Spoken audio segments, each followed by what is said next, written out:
Shu sun'iy intellekt deganlari chiqdi-yu, odamlarning oshig'i olchi bo'ldi. Nega unaqa deyotganimni endi tushuntirib beraman. Sizda yozuvchilik qobiliyati bo'lmasa ham, mualliflik kitoblaringiz bilan bemalol daromadga chiqa olasiz. Buni qanday qilishni hozir o'rgatib qo'yaman. Buning uchun Gemini ilovasiga kirib olib, tepadagi 3 ta nuqtani bosib, Storybook'ga kiramiz. Agar telefoningizga Gemini yuklanmasa, Google'dan Google Gemini deb qidirasiz.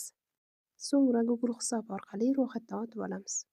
So'ng bizda mana shunaqangi oyna ochiladi. Tepadagi 3 ta nuqtani bosgan holdagi Storybook'ga kirib olamiz. Qanaqa kitob bo'lishini bayon qilib berasiz. Meni kitobimni mazmuni mana shunaqa bo'ladi. Biroz kutganimizdan so'ng bizga mana shunaqangi ajoyib rasmlari bilan kitob chiqazib beradi. Endi kitobimizni uzatish orqali Telegramga saqlaymiz. Aytishni bildik, endi nima qilamiz deb o'ylayotgan bo'lsangiz, shoshmang, buni ham aytaman.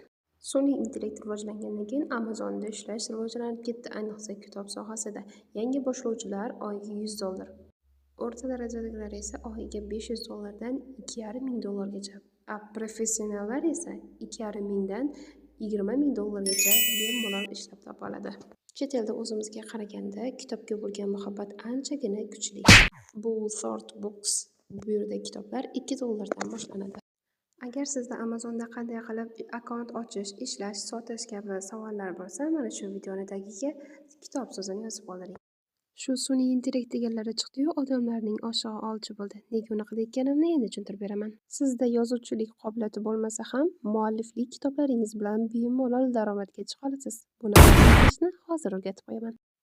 Buning uchun Gemini ilovasiga kirib olib, tepadagi 3 ta nuqtani bosib, Storybook'ga kiramiz.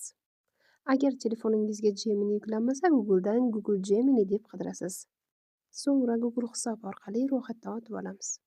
So'ng bizda mana shunaqangi oyna ochiladi. Tepadagi 3 ta nuqtani bosgan holdagi Storybook'ga kirib olamiz. Qanaqa kitob bo'lishini bayon qilib berasiz. Meni kitobimni mazmuni mana shunaqa bo'ladi. Biroz kutganimizdan so'ng bizga mana shunaqangi ajoyib rasmlari bilan kitob chiqazib beradi. Endi kitobimizni uzatish orqali Telegramga saqlaymiz. Aytishni bildik, endi nima qilamiz deb o'ylayotgan bo'lsangiz, shoshmang, buni ham aytaman. Sun'iy intellekt rivojlangandan keyin Amazonda ishlash rivojlanib ketdi, ayniqsa kitob sohasida.